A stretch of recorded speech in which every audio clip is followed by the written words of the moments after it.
Le fait de toujours remettre dans 6 mois, dans 1 an, qui deviennent 5 ans, 6 ans, peut in fine avoir des impacts qui sont assez importants. Sur base de ton expérience, quels sont les grands défis financiers que rencontrent les expatriés français à l'international? Alors, je pense que le premier défi, et on en parle de plus en plus, il vaut d'ailleurs autant pour les résidents fiscaux français que pour les expatriés, c'est la fameuse retraite. Pour le coup, les expatriés, lorsqu'ils quittent la France, perdent leur attachement, enfin le lien avec le système de retraite par répartition français. Ça pourrait être perçu comme une perte d'avantage, d'accord, comme un recul dans leur situation. Cependant, moi, je suis persuadé que c'est une opportunité, parce que c'est une opportunité d'avoir le choix de structurer sa propre retraite par ses propres moyens et au final décider de son âge de départ à la retraite, décider de ses revenus à terme et donc en fait tout simplement de créer son chemin de vie. Donc je pense que c'est une très bonne opportunité. Donc un Français qui travaille par exemple en Chine est soumis aux mêmes taxes, aux mêmes cotisations sociales, je veux dire qu'un Français qui travaille en France? Non, pas du tout. Au contraire, parce que un Français résident fiscal français, lui contribuera au système de retraite français, donc il aura ses cotisations salariales qui contribueront entre autres à la prévoyance retraite, à l'assurance retraite, à l'assurance chômage, etc.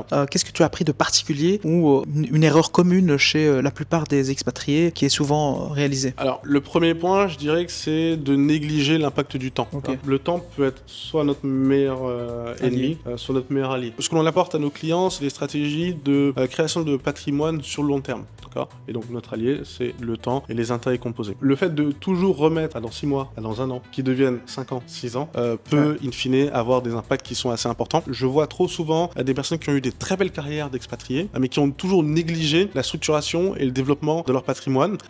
Et donc c'est des personnes qui se retrouvent à 40 ans, 45 ans, sans filet.